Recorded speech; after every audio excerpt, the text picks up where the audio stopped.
Au nom du Père et du Fils et du Saint-Esprit, Amen.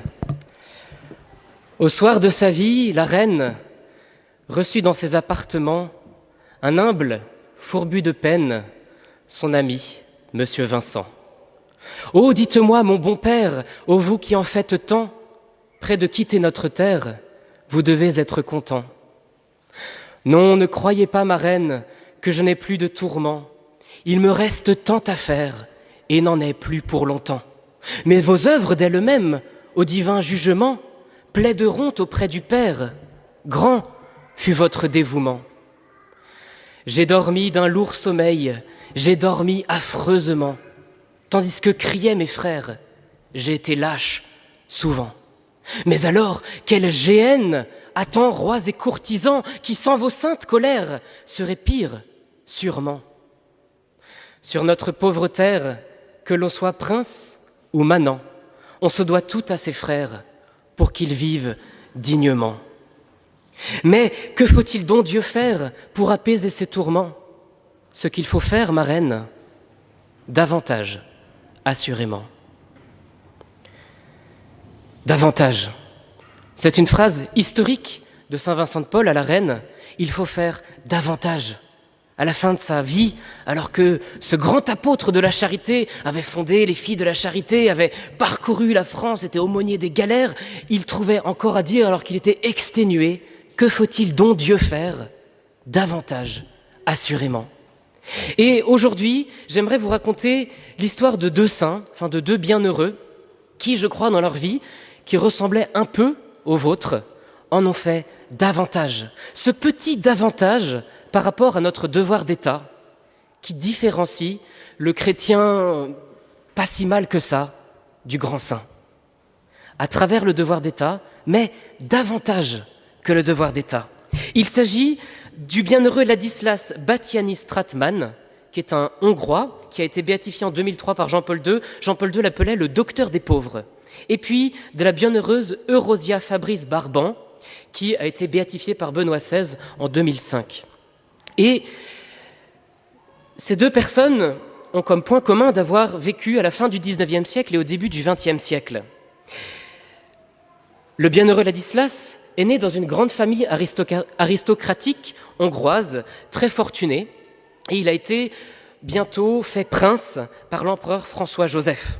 Il avait donc une grande fortune, mais les épreuves vont s'abattre sur sa famille. Le père d'abord va se séparer de sa mère, va quitter le foyer familial et sa mère va mourir lorsqu'il aura 12 ans. On imagine l'enfance difficile du bienheureux Ladislas, ses résultats évidemment scolaires qui sont médiocres, et puis il va changer 3 fois d'école. Il va s'amouracher d'une jeune femme et finir par être le père naturel d'une fille, dont il s'occupera toute sa vie d'ailleurs. À 25 ans, il se convertit et décide, contrairement aux habitudes de l'époque, de faire une carrière bourgeoise. Il décide de devenir médecin. Médecin pour pouvoir s'occuper des autres. Il va finir par se marier et il aura 13 enfants.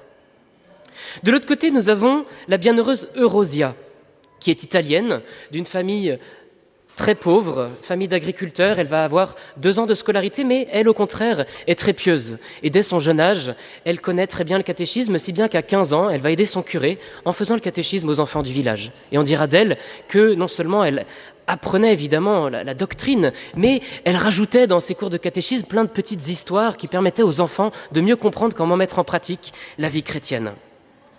Et puis, lorsqu'elle aura 19 ans, sa voisine va mourir. Et sa voisine qui avait 3 enfants, la première va mourir aussi, et puis elle va s'occuper des 2 petites qui ont 20 et 4 mois, des toutes petites, et chaque jour, pendant 6 mois, elle va venir à la maison s'occuper de ses enfants, évidemment gratuitement. Et arrive ce qui devait arriver, le père, Charles Barban, tombe amoureux de cette femme si aimable et serviable et la demande en mariage. De cette union naîtront bientôt 9 enfants, plus les 2 donc orphelines qu'elle adopte, et puis comme c'est pas assez, pour son cœur généreux, elle en adopte encore 3. Je vous laisse compter. Bon, en tout cas, ce sont des gens qui avaient des familles qui devaient leur prendre du temps, certainement. Et je crois que c'est un peu pour ça que je les ai choisis. D'un côté, donc, notre médecin va vouloir vraiment vivre son métier avec le Seigneur. Vous voyez, il est beau de fêter la Toussaint juste à côté de la fête du Christ roi, puisque le Christ roi en avait appris qu'il fallait que Jésus parte de notre cœur, de notre vie intérieure, et puis jaillisse sur la société dans toutes nos activités. Eh bien, c'est exactement ce que va faire le bienheureux Ladislas. Avant chaque opération, il prie le Seigneur, et puis, chaque fois qu'il va devoir visiter des malades, il commence par visiter Jésus au Saint-Sacrement. Il fait une visite, ce qu'on appelle une visite au Saint-Sacrement, avant et après toutes ces consultations. Et il va décider de consacrer sa fortune aux malades. Il va construire 2 hôpitaux tout au long de sa vie à côté de son château et il va décider de soigner gratuitement les pauvres qui n'ont pas le moyen. Et il va leur offrir les médicaments et il va même leur offrir les déplacements lorsque ceux-ci sont trop longs.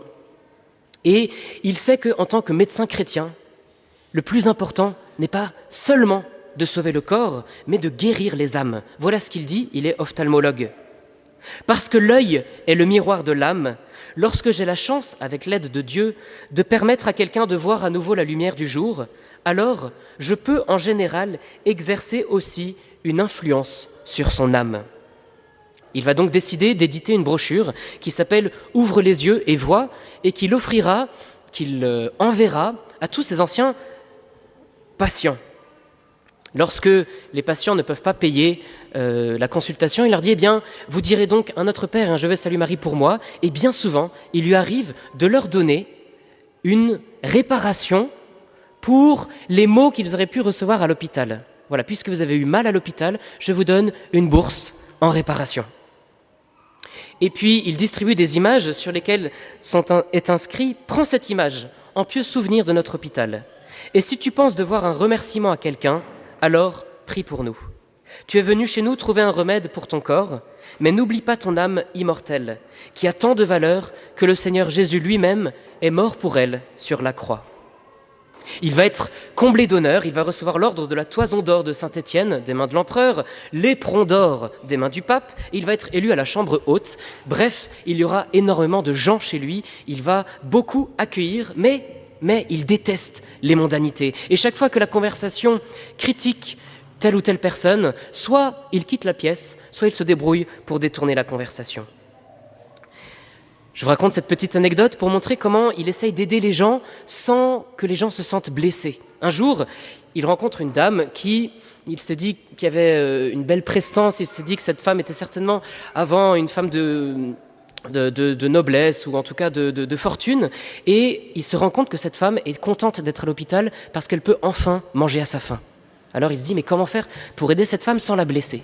Il a une idée, au moment où la femme part, il décroche l'icône de la Vierge Marie qui est au mur et lui dit, tiens, prends cette icône, elle est pour toi.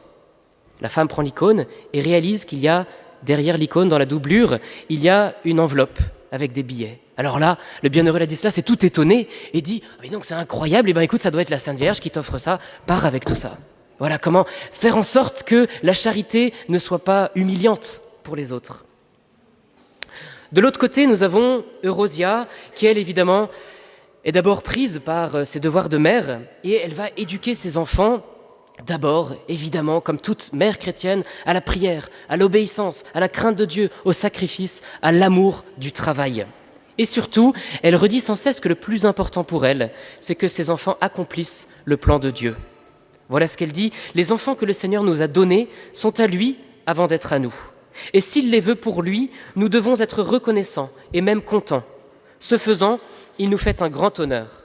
Cela signifie un supplément de travail, mais Dieu nous aidera. » Alors évidemment, ce n'est pas étonnant que dans une telle famille, eh bien, les 3 fils aînés sont prêtres. Il y en a 3 aussi qui meurent prématurément.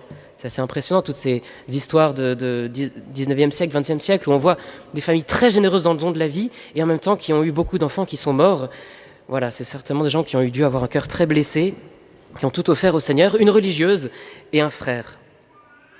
Et puis, puisque ce n'est pas assez et qu'il faut aider les finances du foyer, elle va monter un petit atelier de couture où elle va apprendre à 15 apprentis l'art de la couture et évidemment, surtout, l'art d'être mère, puisqu'elle va leur enseigner comment être maman. Et puis, elle se débrouille toujours pour convaincre le client, lorsque celui-ci vient chercher une robe de mariée par exemple, convaincre le client de choisir une robe évidemment élégante, mais toujours pudique. Alors d'un côté, nous avons Un homme très riche, avec de nombreuses finances, qui fait de nombreux dons, qui monte des hôpitaux, etc. Puis de l'autre côté, une famille très éprouvée, avec de grandes dettes. Mais la maman partage toujours, et je l'ai remarqué, c'est dans de nombreuses vies de saints aussi du 19e siècle, elle a toujours une place à table pour le pauvre ou le pèlerin qui pourrait passer par la maison. Il y a toujours une place en plus. Elle aide les malades et les veuves de guerre au moment de la Première Guerre mondiale. Voilà ce qu'elle dit à son mari pour le rassurer.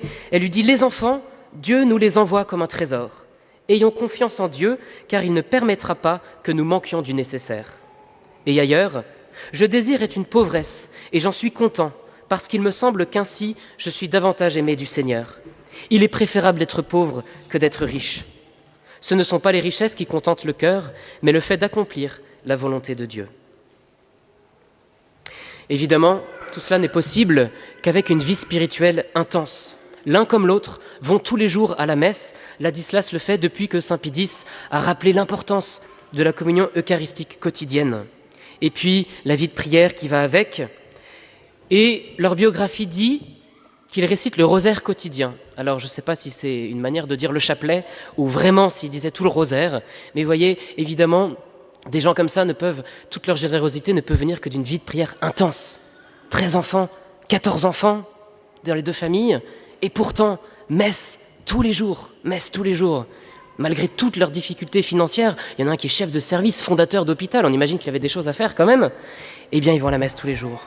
Vie de prière intense. Le Seigneur pourvoit davantage à nos besoins quand nous faisons la charité par amour de lui. Si nous donnons quelque chose aux pauvres, c'est comme si nous l'offrions à Jésus en personne. Alors évidemment, le bienheureux Ladislas va finir par avoir les finances qui vont mal aller à force d'être généreux. Puis surtout, il y a la Première Guerre mondiale qui va le plonger dans une crise financière grave. On va retrouver une image de Saint Joseph derrière laquelle il a écrit une supplique dans laquelle il appelle Saint Joseph mon ministre des Finances. Et en 1921, il aura une grosse épreuve, il perdra son fils aîné qui était un homme très doué et très pieux. Et lorsque son fils aîné va lui dire « Mais papa, est-ce que je vais mourir ?» Le père qui ne sait pas s'il doit dire la vérité ou s'il doit être délicat envers son fils, va lui avoir cette très belle réponse. Il va demander au Saint-Esprit, et puis il va avoir cette très belle réponse. Il va lui dire « Écoute, aucune science des médecins ne peut te guérir. Mais le Seigneur, lui, peut tout. Alors, ayons confiance. » Son fils aîné va finir par mourir et lui-même sera emporté par un cancer des reins dont il dira que c'était un dur chemin de croix qui va durer 14 mois. Et puis, Eurosia, de son côté, va aider son mari à mourir en lui donnant l'espérance. Il nous faut tous mourir. Le paradis est notre destination finale. Là-haut, nous nous retrouverons tous pour ne jamais plus nous séparer. Et elle-même sera emportée par une pneumonie. Voilà des gens qui en ont fait davantage. Qui avaient des vies de famille extrêmement prenantes, des vies professionnelles extrêmement prenantes. Et pourtant, parce qu'ils avaient mis Jésus au cœur de leur vie quotidienne, alors ils ont trouvé l'énergie de faire des choses incroyables, de faire toujours plus, de faire davantage pour le Seigneur. Alors, je ne sais plus qui a dit, les saints sont peut-être davantage admirables qu'imitables. Voilà, il ne s'agit pas de faire exactement dans votre vie ce qu'on fait, c'est de bienheureux, mais regardons-les, demandons-leur des grâces et demandons-les de nous apprendre à en faire davantage, à ce que dans notre prière, souvent, nous disions « Mais qu'est-ce que je peux faire en plus pour le Seigneur à travers mon devoir d'État, mais pour que la charité se répande dans le monde. » Amen. Au nom du Père et du Fils et du Saint-Esprit. Amen.